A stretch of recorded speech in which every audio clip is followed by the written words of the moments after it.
This is Trend Following Radio, where great thinking comes alive. Nobel Prize winners, legendary traders, best-selling authors, and the pros that know what drive us irrational human beings. I am your host, Michael Covel. Not filtered, raw, honest. That's my passion.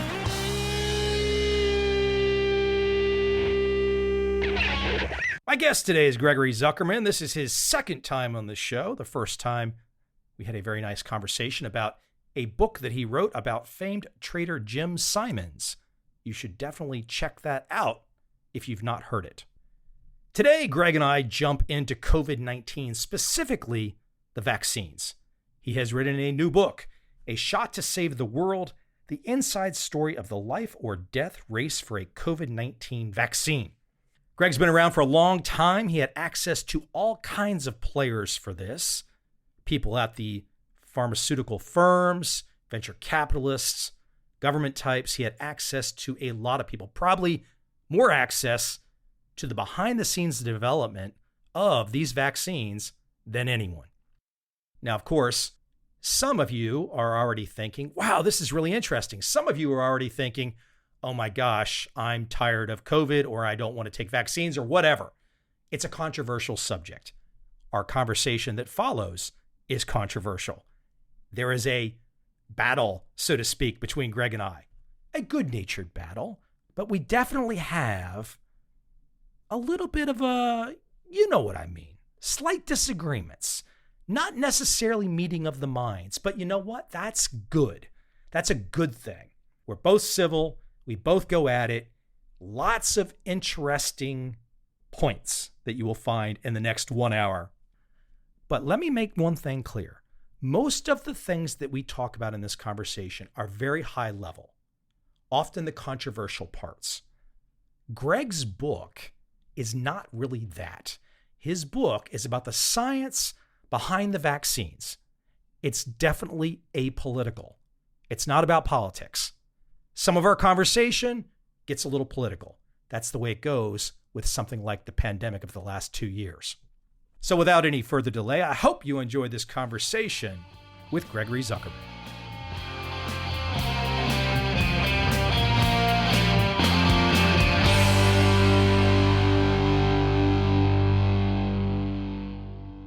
I look at this title.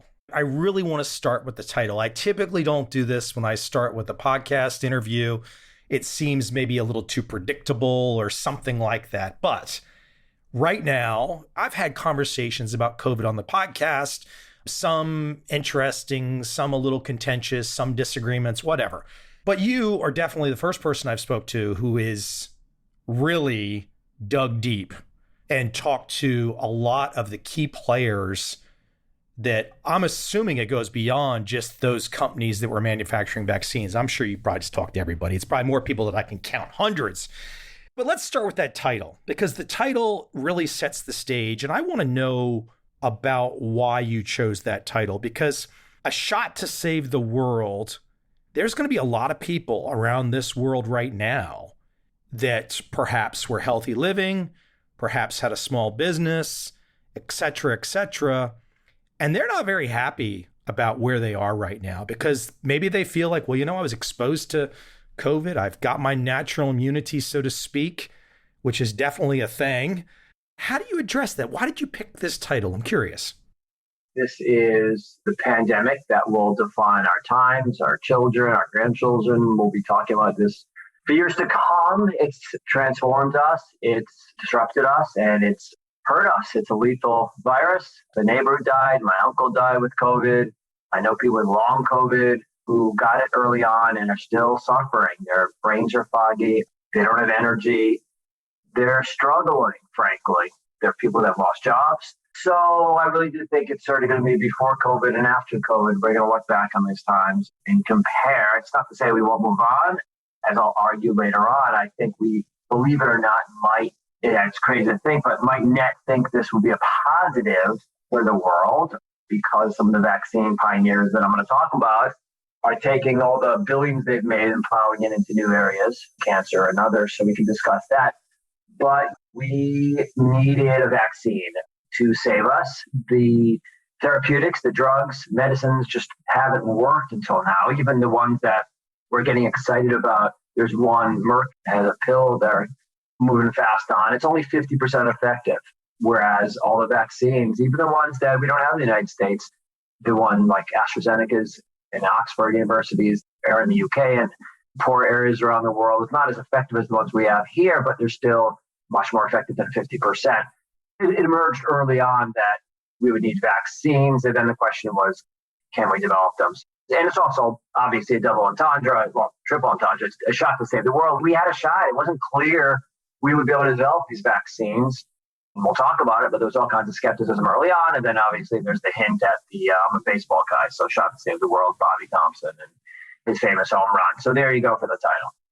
I think for me, before we dive into some nitty gritty, because there really is some interesting backstory about the development of the vax, and you've put a lot of time and effort into that. But I think at the big picture, philosophical start, I think the politics of this has been awful. The politics of COVID. I mean, I don't know how you feel about it, but I mean, you're not going to change my mind that there hasn't been a huge amount of politics in COVID. That's unfortunate. I think you're going to have some people that if you want to talk to them about this particular pandemic, an old baseball coach of mine died of COVID. I've got friends, 40s, 50s, that have got COVID, and they say it knocked them on their rear end for a long while. The issue is just, again, as I bring up the politics, is it something with the total deaths so far that we should have done what we did to the world politically? Meaning, if I'm a leader, when you're a leader, you can't just look at anecdotes. When you're a leader, you have to look at gross statistics. And you have to say to yourself, okay, we're in the middle of a pandemic. How many people are dying out of the total population? Where are we on this thing? You have to be realistic when you're a leader. We can't just use the one-offs. Do you see where I'm going here? It's a tough situation.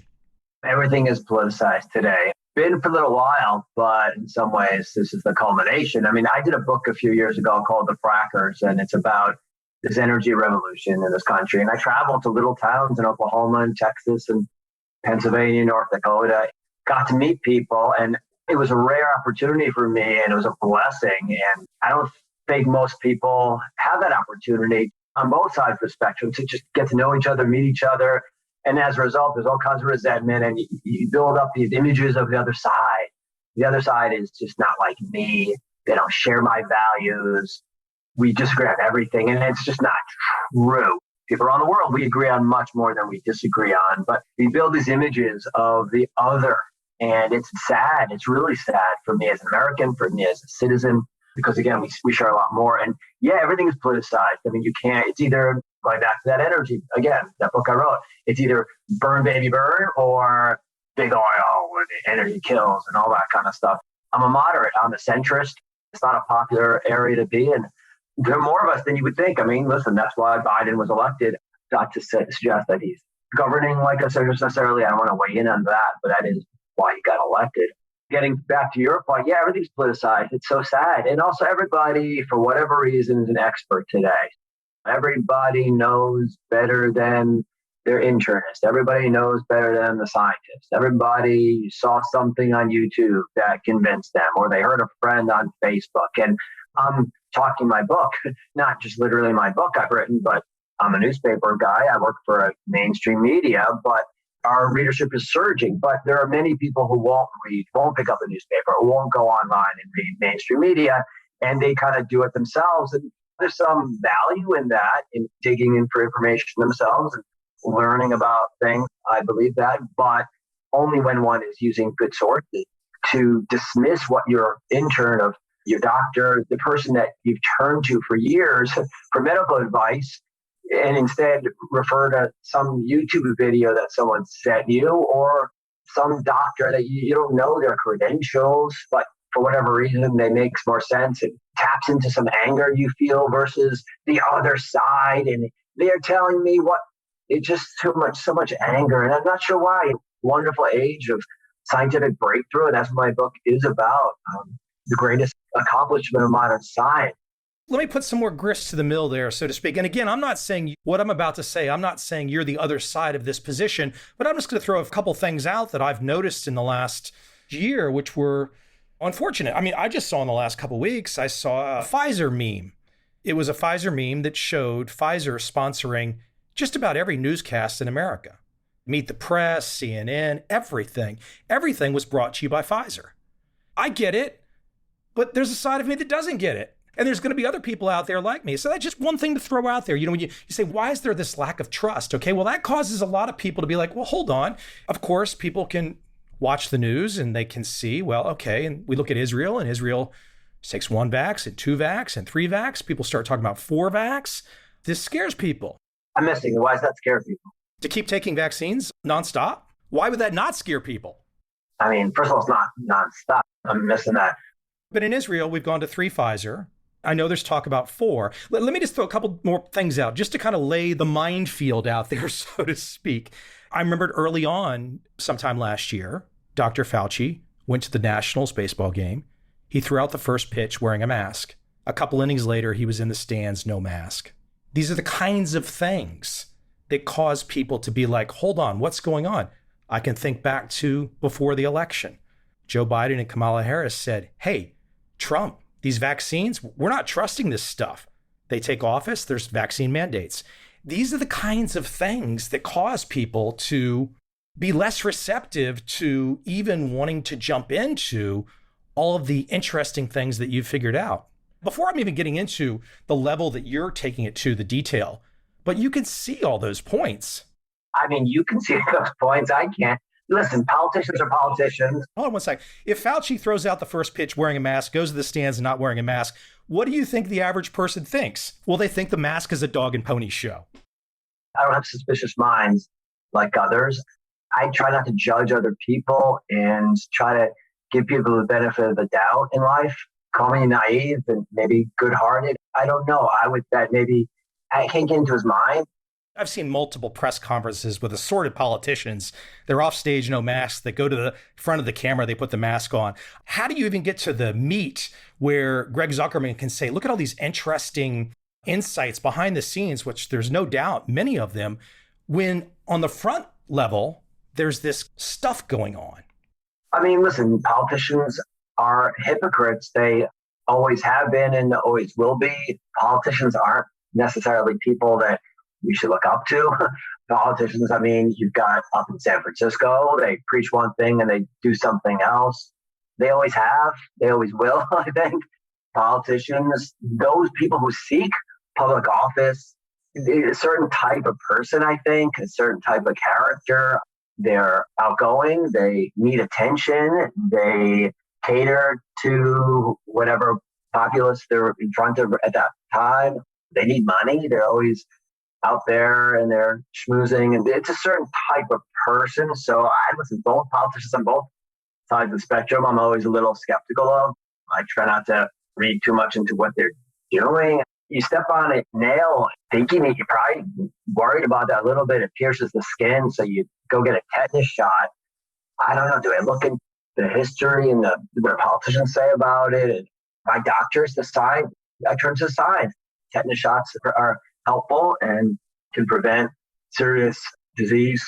I take a tetanus shot. For whatever reason, this has become politicized. I agree. So I don't know. Someone wears a mask and then they take it off. I do that myself. Like there's sometimes I'll feel comfortable wearing a mask.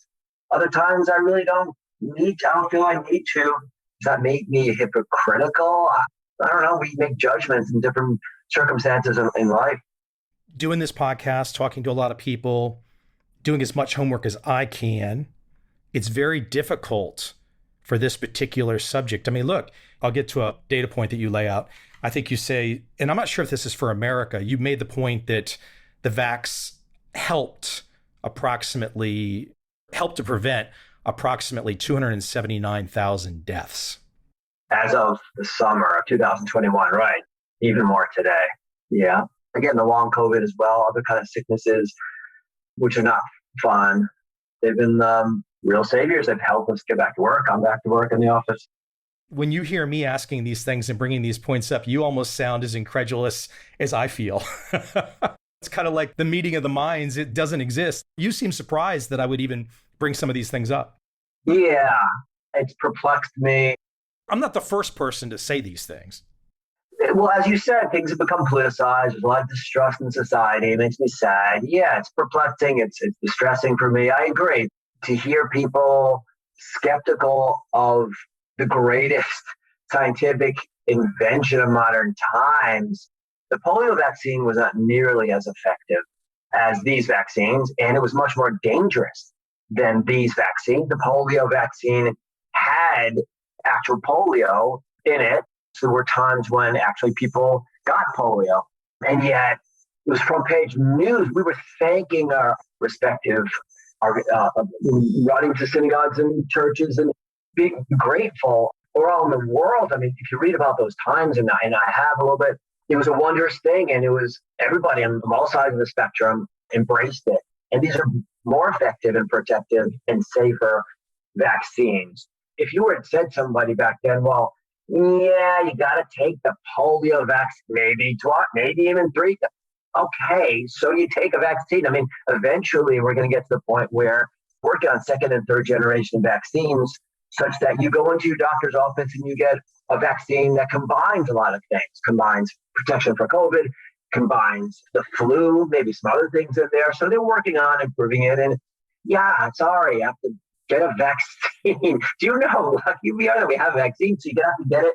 I'm in Asia today. When I first went to Asia, I don't know how many vaccines they gave me to go to Asia. They gave me a lot. So I'm not some anti-vax person.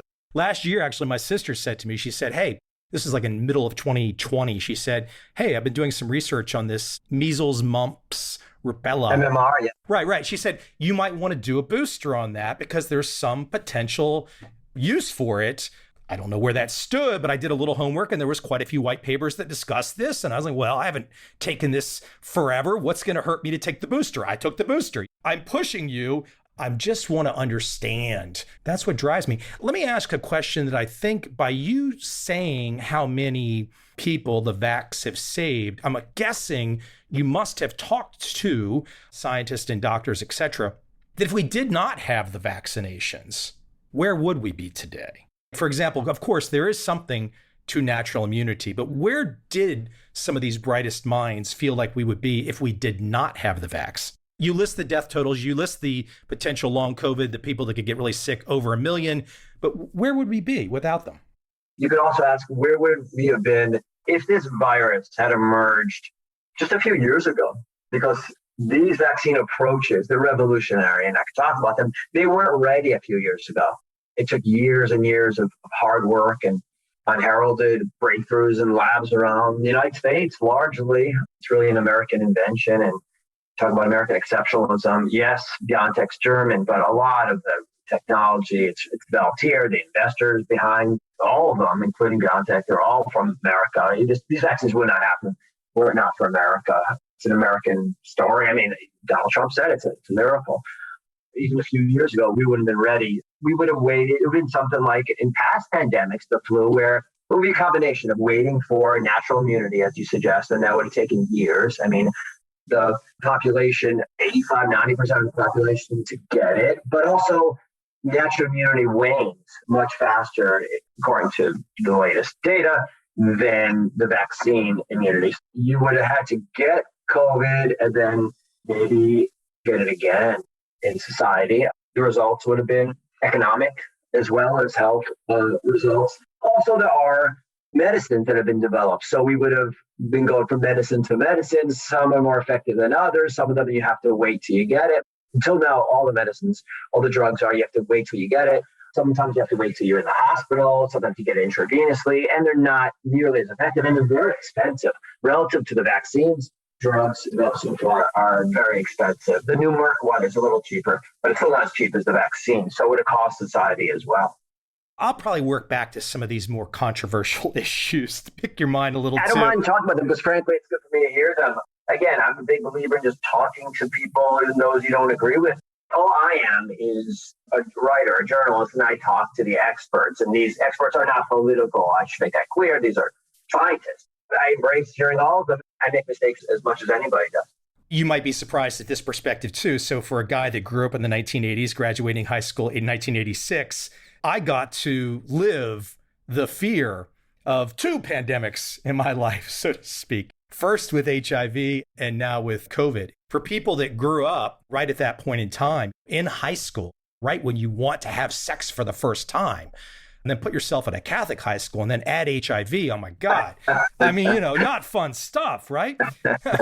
If we take it back to that point in time, that really is the start, isn't it? I mean, the research that came out of HIV, the analysis of HIV, the problems that scientists were faced with trying to develop a vaccine for HIV, that is and correct me if I'm wrong, that's the root of the COVID vax today. Would that be a fair way to say it? Yes, especially for a certain approach that I write about in my book. It's called the adenovirus approach. That has led to the J&J vaccine and to the AstraZeneca vaccine. The roots go back, and I start off my book talking about HIV for a lot of reasons. And what I found interesting is as I started rolling up my sleeves and working on this book, and that was in early 2020, I was sort of tracking the science along the way and talking to the researchers, et cetera. And I kept hearing about HIV, and I was like, I'm not from that world. I'm like, well, that hasn't really worked. I mean, we've developed drugs for HIV, but we still have not discovered a vaccine. In my view, as a layman from the outside, I sort of saw that effort as a failure. And they were like, no, Greg, we don't consider it a failure. We've learned so much about the immune system, body, et cetera, through our work in HIV vaccines. But not only that, as you suggest, that's when we began these efforts to develop something called the adenovirus approach, which is basically using a virus to carry a genetic message to the body. And that's what these vaccines, the J&J vaccine, the AstraZeneca, Oxford vaccines are. You use a virus, a harmless virus, and they figured out how to way to make these viruses harmless. They're cold viruses or they're chimpanzee viruses. Cold virus for the J&J vaccine and COVID vaccine, and chimpanzee one is one that Oxford and AstraZeneca use. And that was the approach used for HIV, and it did not work for HIV. Basically, that vaccine was carrying a message, a genetic message into the body, telling the body to create a protein from HIV, from that virus. And that way you're educating the body. What is a vaccine? A vaccine just teaches the immune system to be on the lookout for something in the future. Basically, they wanted to teach the body to be on the lookout for a protein from HIV. And it didn't work out for various reasons I write about in my book. Merck was at the forefront of that, and that just kind of was an awful experience and harrowing one. It's still hard.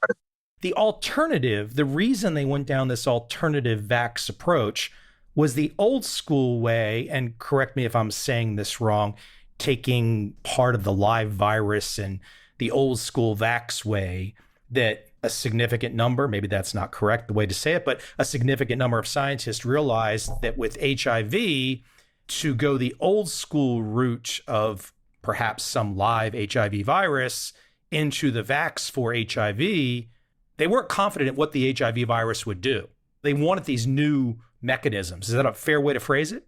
That's exactly right. And it's also relevant to the COVID discussion because the old school, the traditional approach, conventional approach of vaccine making was to put a piece of the real thing in the vaccine. It's called an attenuated, weakened version, a killed version of the virus. You weaken it, you kill it. And this is what polio is and a lot of the old school measles, mumps, etc. Those are traditional vaccines where you teach the body, teach the immune system by introducing a piece of the real thing. Again, it's killed, it's weakened, etc. But once in a while, it actually gives the person that same virus you're trying to teach them to prevent, to fight off.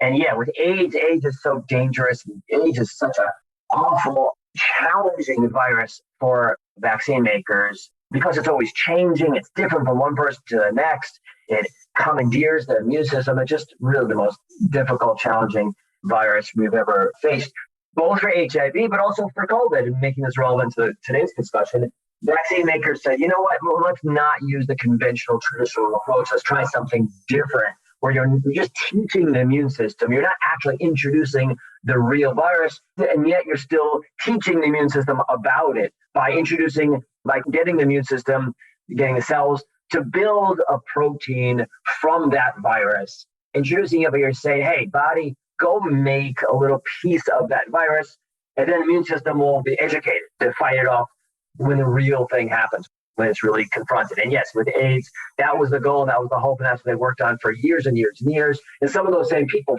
failed with HIV and yet succeeded with COVID. That's what I find kind of so fascinating, that persistence, that resilience, that creativity. Let's speak to, there's so much depth in your book. You talk to so many people, and it is really an inside story, nitty gritty level of how all of these vacs, and that's the question I want to bring up in a second, but all of these vacs, the various players assorted with each one, all the interesting backstories. In many ways, it's very cowboy-esque. I mean, some of these players were real cowboys and real outsiders. As you point out, it wasn't the biggest big pharma companies that were taking the lead. It was kind of the outsiders. Let's speak to, I'm curious, your perspective and how you would lay this out for people, but there are many vaccines right now for COVID. I'm curious as to what that is doing, so to speak. What do scientists know about the fact that we've got Pfizer, Moderna, and J&J, and Vietnam's going to have their Virocell, we got AstraZeneca, we've got Sinopharm, we've got all these different vaccines. What does that do when you have all these competing vaccines entering the wild, so to speak, entering the population? Is this a good thing for all these different types, or is it just for this particular pandemic, however you can fight it with whatever you can fight it, that's okay? Well, it's a really good thing. It's a great thing for the masses of people. For each of us, we can some more inexpensive ones. So the AstraZeneca one and J&J are cheaper than the mRNA ones, which are Moderna and Pfizer. So that's good. There are populations in the world that really can afford these more expensive ones. There are more coming. There's a one I write about called Novavax, and that's also a more inexpensive one. I think that'll be really helpful to parts of the world can't afford it. Not just can't afford these, but the mRNA ones, again, the Pfizer and the Moderna ones need to be kept at really cold temperatures. These other ones don't. But it's not just that. It's that mixing and matching is a great thing for the immune system, too. Basically, there's different ways to teach the immune system. Again, vaccines are all education for the immune system. So the fact that we have so many different kinds is great. We can teach broadly the immune system to fight off COVID, fight off this coronavirus in different kinds of ways, different kind of education. You want to teach us. We all get different educations and have a well-balanced education. And that's the same kind of thing with these vaccines. It may be intimidating for people and overwhelming for people, but all they have to do is get a little bit educated.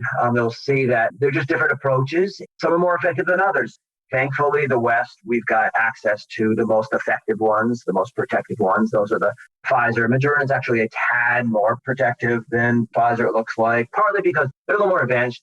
They were at the forefront of technology, Moderna. For years, people dismissed them and scoffed at them, but they were slowly working away in these labs and making progress. So they're a little more effective. But the J&J one is good too, and the Astra one in the UK isn't bad. The Chinese one and the Russian one, well, the Chinese have a bunch. Data's a little less reliable. But if they were the only one in the world, I'd probably take those as well. Is there a scale here, like on 1 to 10? If you seem to be implying on a scale of 1 to 10, Moderna's a 10, and where would some of the others be? I'm no doctor. I'm no scientist. You've talked to them all, though. Yes, that's my job. My job is to talk to as many of these guys as possible. Moderna's not a 10. I mean, these guys, they're not 100% effective. And there are side effects. So listen, there are side effects, there are risks to everything in life. I'm going to later get in my car, taking a risk there. The reason I bring it up is because the average person sitting out there, and I see this in Vietnam, where I am right now today, and people are talking about, which one did you take? Well, this one's better. And that doesn't seem good. I don't know why. It just doesn't seem good. That there doesn't seem to be consensus. I wouldn't like consensus. I like competition. I like the fact that these scientists are still competing. And they're human. And that's one fascinating thing I found from my book. I kind of saw scientists as just sort of boring and staid. No, these guys are trying to make second and third generations and improve. And they're looking around their shoulder. They see other people competing. I think it's wonderful. I'm a capitalist. I'm a big believer. I don't want one brand. I mean, you go into any store, you want a competing brand, you want just Tylenol? No, I want somebody trying to compete and trying to improve. So yeah, I personally am reassured that there are different types of them out there. I'll exercise you for controversial type questions. Bring it on. Yeah. Mandates. Right now, we've got a situation where, as far as I can tell, and I've seen the headlines at least this week, they seem to be credible that these vaccines are not about stopping the spread. That seems to be a given. If vaccines are not about stopping the spread, if Bob wants to be anti-COVID vax, this is one of these second and third effects that start to happen here. If the vaccines don't stop the spread, but we have mandates for assorted jobs that you must take the vaccine, as opposed to letting Bob make his own choice, that's not a great solution for acceptance. We've tried to persuade people, encourage people, incentivize people, be nice about it. The cheery advertisements, make it available for anywhere, anyone. We'll come to your house. We'll give you $500. That's not working for a chunk of the population. If the vaccines are not stopping the spread, and if a double vaccinated person has the same viral load, it can still spread the thing just as much as the unvaccinated person, then why are we penalizing Bob if Bob wants to sit it out? And why are we making Bob lose his job if he wants to sit it out? That's the part that I don't understand. I think you do, Michael, because we don't want Bob getting my grandmother or my father, my mother sick. That's why. But hold on, do you disagree with what I said? Of course I disagree with you. If Bob wants to sit in his basement all day, then fine. I don't care. Do whatever he wants. But he's not. He's out there walking around. There was an assumption I made at the beginning of that the vaccinations do not stop the spread. I disagree with that presumption as well. Do they prevent? It's not 100% foolproof. You're right. It still spreads. There are breakthrough examples. They're always going to be.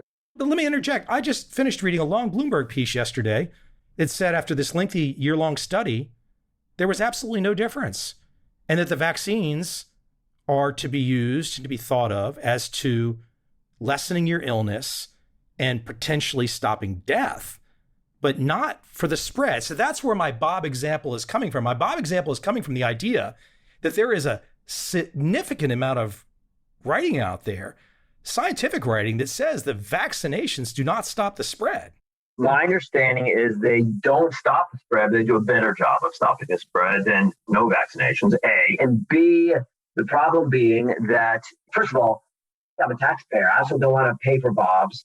Very courageous. He doesn't want to get vaccinated. He's on his own. He's independent. He read something on YouTube. But Bob's going to my hospital and he's overwhelming my health system and my doctors, which right now are overwhelmed. I'm in New Jersey. I know an ER doctor and they're overwhelmed. It's not just COVID, but there's some COVID too. I don't want to be paying for Bob to be, trust me, he's not staying in that basement when he gets sick. That's part of it as well. Let me keep you jogging your defenses, the two counselors here battling it out. Let's look at Bob, though, in the context of what is Bob's risk? I mean, I've read everything I possibly can read. I've seen a lot of doctors talk about this, that clearly COVID does not like obesity, and that the vast majority of deaths are coming from those that are morbidly obese. So if Bob is not morbidly obese, and Bob can spread it just the same as the double vax, again, this is the part that I think is causing, and I can see in you, you've done your work and you believe it's great. And you're saying, damn it, come along with me for this ride. And I'm pointing out, like, hold on, if Bob is 6 foot, 155 pounds, and he's in good shape and he doesn't want to take it, but he's losing his job because he doesn't want to take it. That's the part that I think is being lost here in this conversation. Well, let me ask you a question. Why doesn't Bob want to take it? Out of principle? I mean, back to risk. If you can go down the list and you can say, who is dying from COVID? It's not everybody. It's clearly not everybody. It's a particular risk group.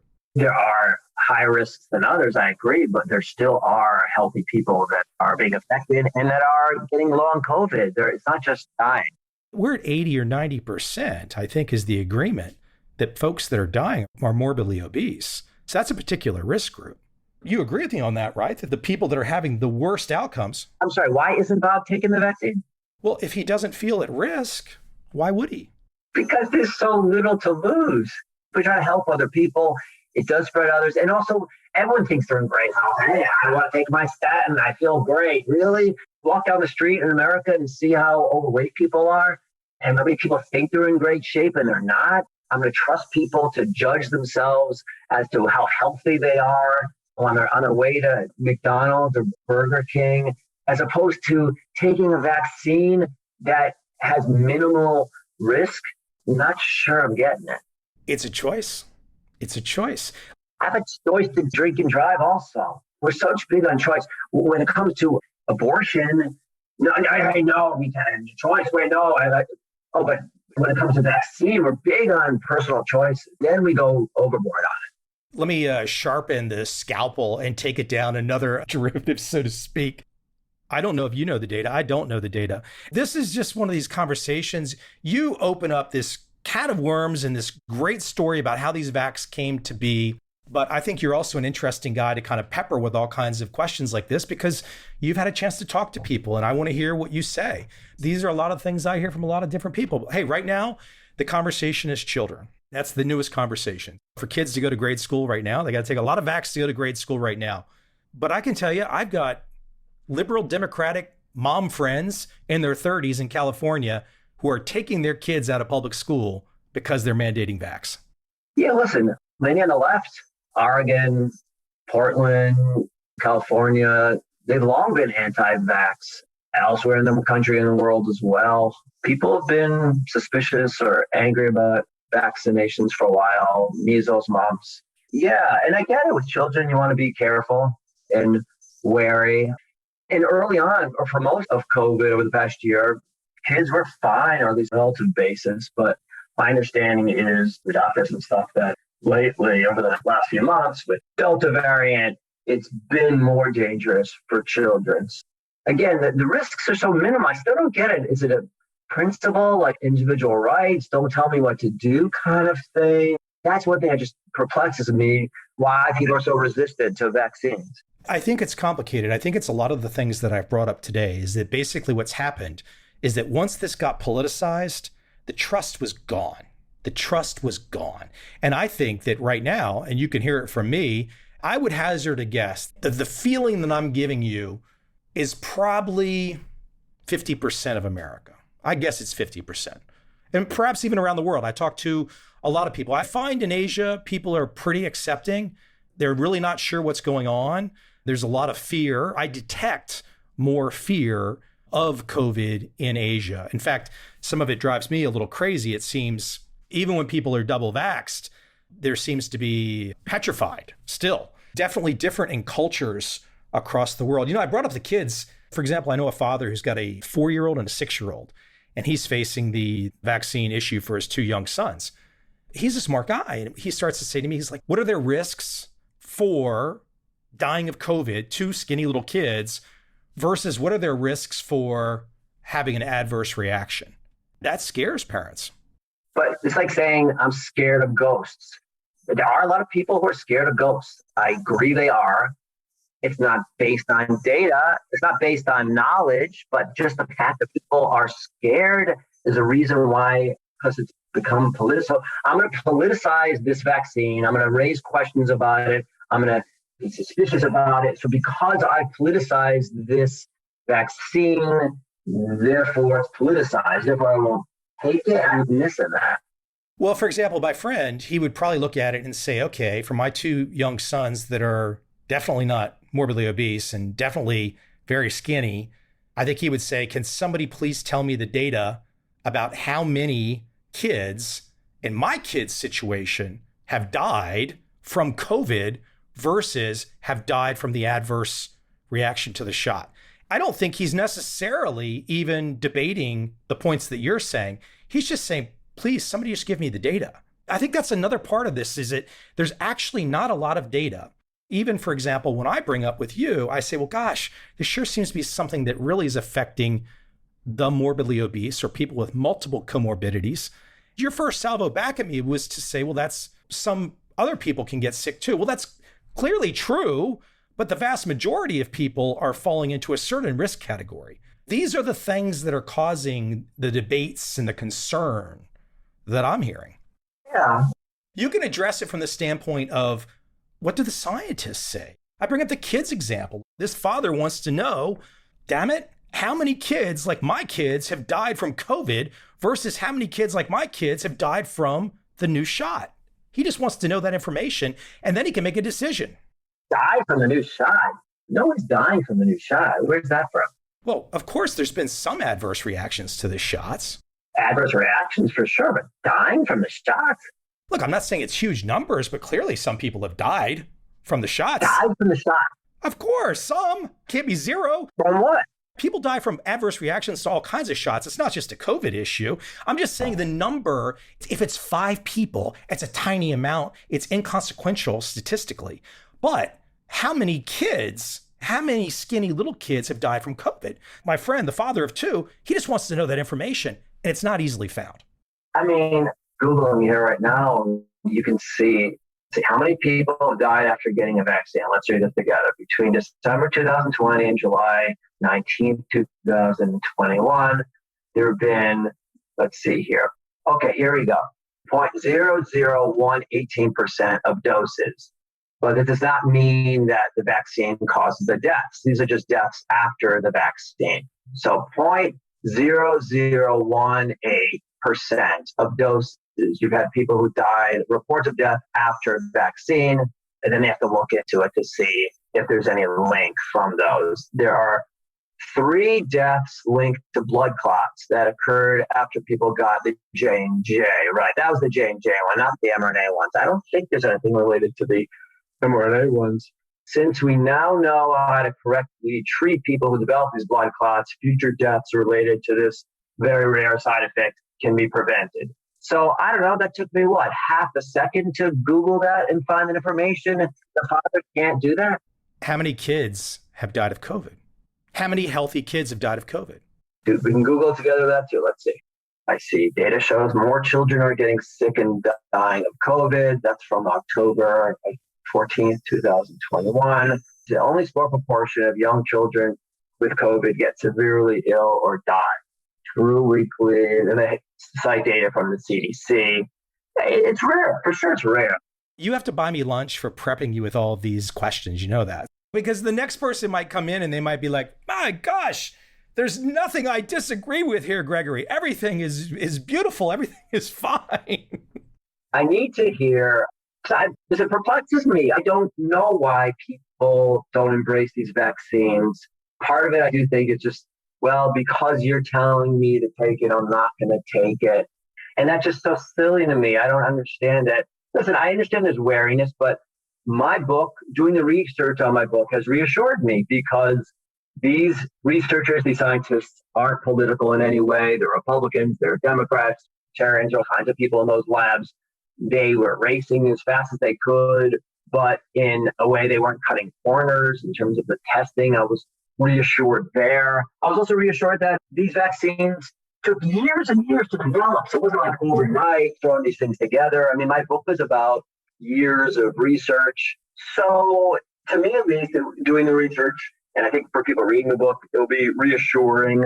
I'd be wary too. If I didn't write this book, I'd be wary. Well, geez, historically, it takes 10 years. So you're telling me that a vaccine could be done in 330 days. But I think the key point is that there was years of effort that went into these vaccines, believe it or not, and we just weren't aware of it. I'll definitely second that in the sense that what you have written about is not what is being discussed at all. The key players, how this happened, what's going on exactly. I mean, what I've done today, we've gone down some of the path of how they unfolded, but people are going to have to dig in and dive in and read all the stories. And perhaps you might sway some of those people that are on the fence and be like, I just don't trust any of this, because I can vouch to say it is not a political book at all.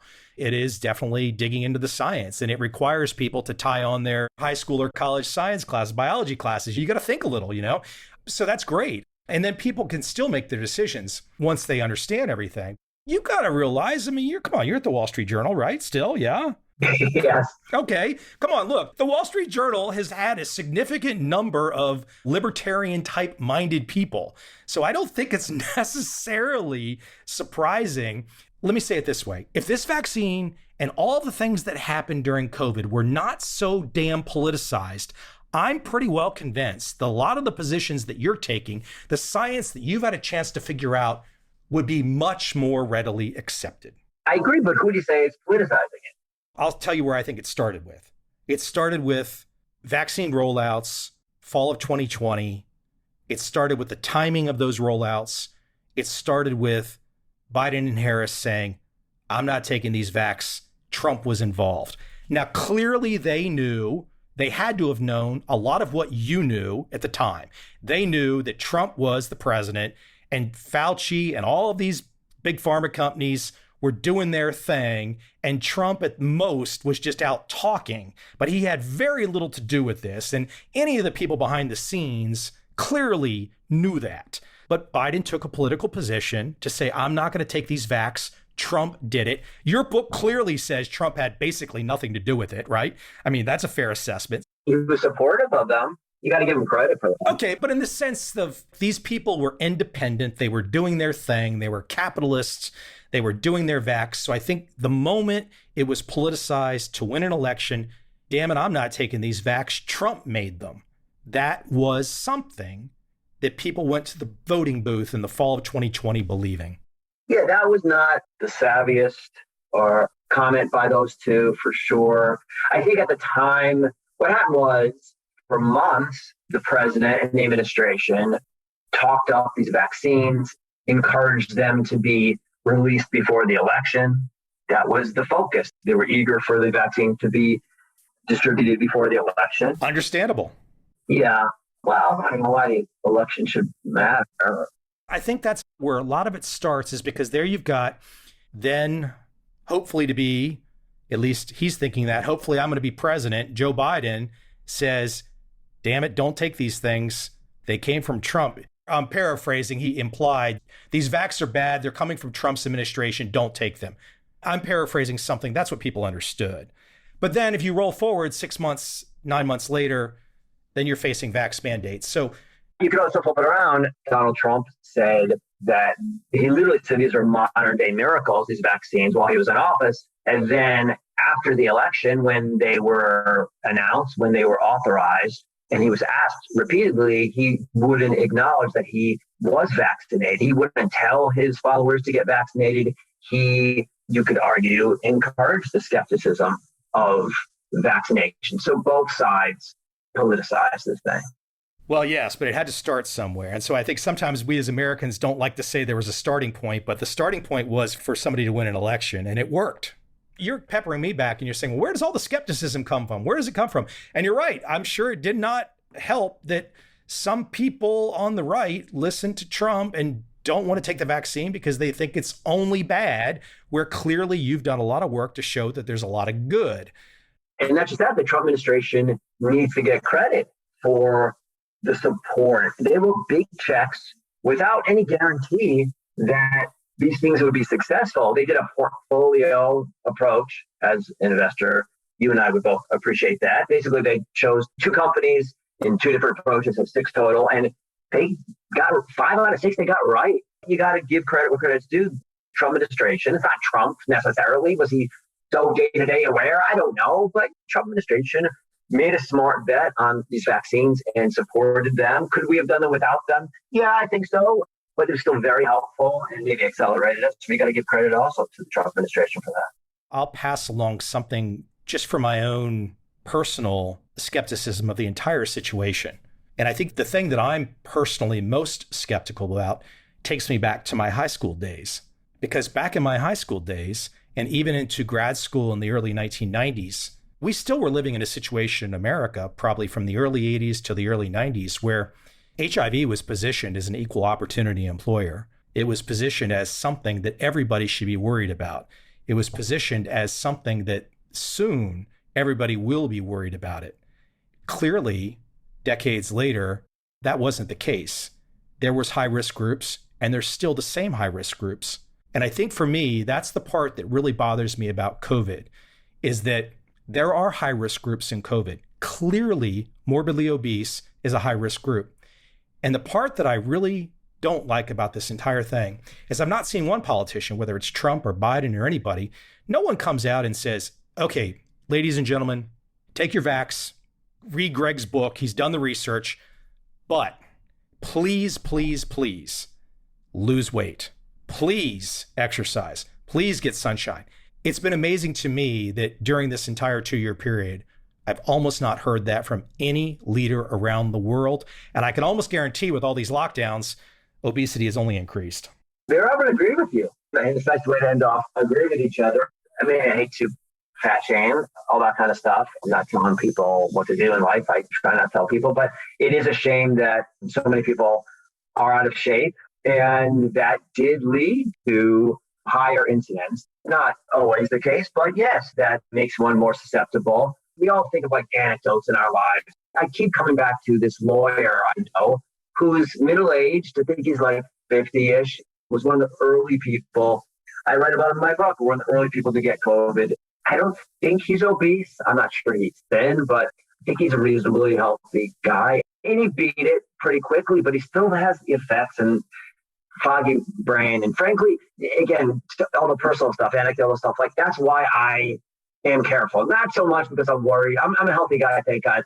I'm not worried about dying. I'm not worried about getting seriously sick, but I am worried about, I don't want my brain foggy and be tired and sap energy. So if I have to get a vaccine every year, even every 6 months with very little side effects, the personal, I'm just talking about myself, not telling other people what to do. That's why I'm eager to embrace these vaccines. And also because I've done, like you said, the research for this book, and it's been reassuring for me. I'm not telling people they should necessarily be assured, but it reassures me that these are serious scientists who spent years and years working on these approaches. They're American, they're fascinating, they're innovative, they're entrepreneurial. There really is an example of American exceptionalism, I really think. Anyway, that's my personal perspective.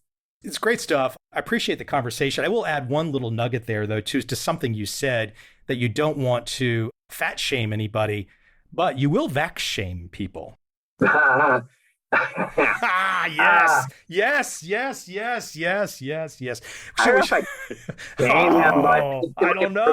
I don't know. I think we've chink in the armor there. There you go. Vax shame. I haven't heard that one yet. You're right. I should be equal opportunity. That's not good. Greg, cool stuff. Really, listen, I mean, I take you at a high level today and we debate some of these issues that really cause acceptance issues. But I want people to understand that your book is not about that. Your book really is a detailed scientific journey by multiple players to try and get to interesting breakthroughs that really can help humanity. There's obviously, in any kind of conversation like this, and you've said it already, there's always going to be risks. There's going to be risks and there's going to be rewards. People are going to have to do their homework. And I think you've done, I'm guessing you're probably the first person to do this kind of level of detail and research in a book during this time period yet. You might be the only one that's going to have the access. I'm very grateful. These scientists talk to me, the executives talk to me. They're at the forefront of this thing. Quirky, they're odd, they're competitive, but they're apolitical. Some of my best sources on the Wall Street Journal, some of my best sources are people that started off disagreeing with me. And then we had a healthy debate. We should, as a nation, as a people, welcome constructive criticism. So I welcome it. People might hear this and disagree with me. Feel free to reach out. Just do it in a polite way. You'd be surprised how many people with such anger. It's all right. Say you disagree with me. I could be wrong. I will be wrong. I'm going to make mistakes in life. Feel free to critique me, but so just do it in a polite and respectful way. You're probably thinking, man, before you got on the call, you're like, hey, I had a really interesting, nice conversation with Mike on Jim Simons. Oh my God, I'm not talking to Mike anymore. He's love these conversations, hearing other perspectives. Again, as long as they're respectful, and then I love it. I embrace them. Well, cool stuff. The book, A Shot to Save the World, the inside story of the life or death race for a COVID-19 vaccine. Again, I can't say this enough. This is extremely detailed. It's not political. It is a lot of science, a lot of interesting players, a lot of breakthroughs, and people will have to read and dive in. Dive in and form your own opinions, and feel free to reach out.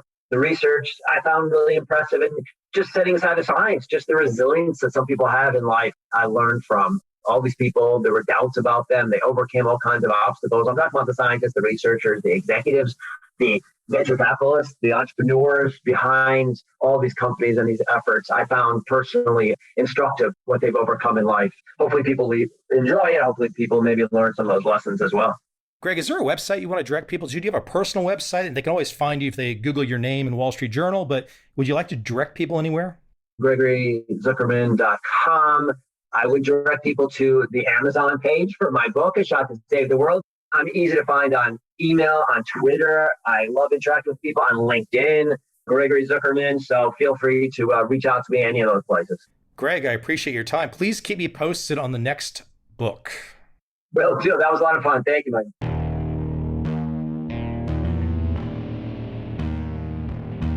I see a time when those awake will understand how to make money in up, down, and surprise markets.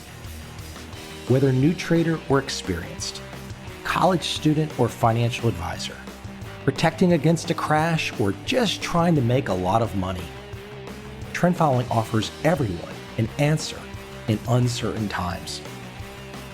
To get started immediately, send me an email, michael@covel.com. I will send you the right trend following steps to take along with my free video. But if you want to buy and hold, trust the government and trust Wall Street, this is absolutely not for you.